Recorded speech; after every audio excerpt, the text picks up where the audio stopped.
Владата не доби мандат да решава само едно прашање и 20 министри да седат заради тоа прашање.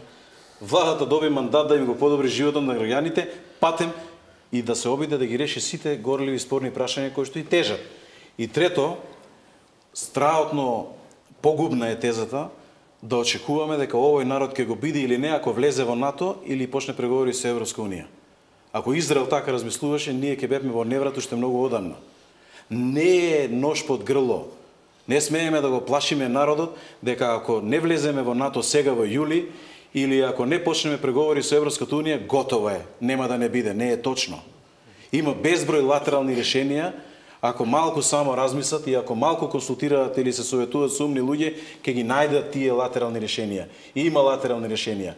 Не можеме ние по цена на скршен дух на македонската нација, по цена на скршено достоинство на македонските индивидуи и граѓани, кои што се чувствуваат етнички македонци, да влеземе ние во НАТО и да влеземе во Европска унија, па така ќе направиме поголема штета отколку било што.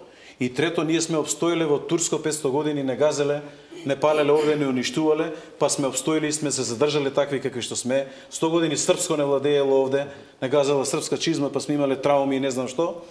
Значи, ние ќе обстоиме.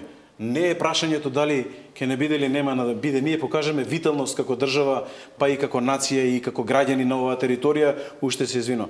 Уште во 2001 година после конфликтот умеевме да направиме клучни компромиси. Ние правиме и сега клучни компромиси и дома и надвор и така натаму. Се извино. Прашање е квалитетот на перспективата. Не е спорно веројатно дека како се вели тоа, дека елементарно перспективата може да се зависи од нас. Квалитетот на И перспективата. јас често пати велам, нема да јадеме подобро и поквалитетно ако влеземе во НАТО или ако почнеме преговори со Европска унија. Јас сум прв за, тоа е нашиот единствен пат, да не ме разберете погрешно. НАТО и Европската унија се патеката на Македонија. Но ако имаме пречки на тој пат, ако имаме сериозни пречки на тој пат, не можеме ние да го кршиме достоинството и духот на нацијата. Па тоа да се случуваше на нашите сограѓани албанци, за ние македонците ќе го дозволевме тоа, немаше да го дозволиме. Знаете, правдата и вистината одат рака под рака со Господ. Правдата и вистината се на наша страна.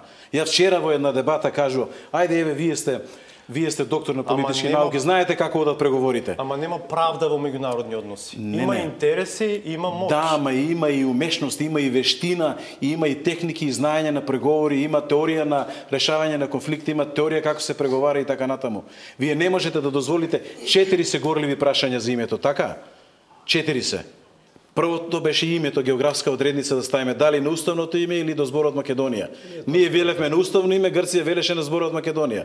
Ја вчера го говорев во една дебата. Второто беше опсегот на употреба. Тие велат ерго омнес, во Обединените нации 817 резолуцијата е да ерго омнес во рамки на системот на Обединените нации, а не во билатерални односи со трети земји. Трето, придавката македонски. Дали може да употребиме ние за етничка идентификација на народот и нацијата како Македонијан, или ќе правиме политичка нација Македонијан, и четвртото е употребата на јазикот, на македонски јазик Македонијан. И сега по сите ние 4 точки сме проблематизирани од грците.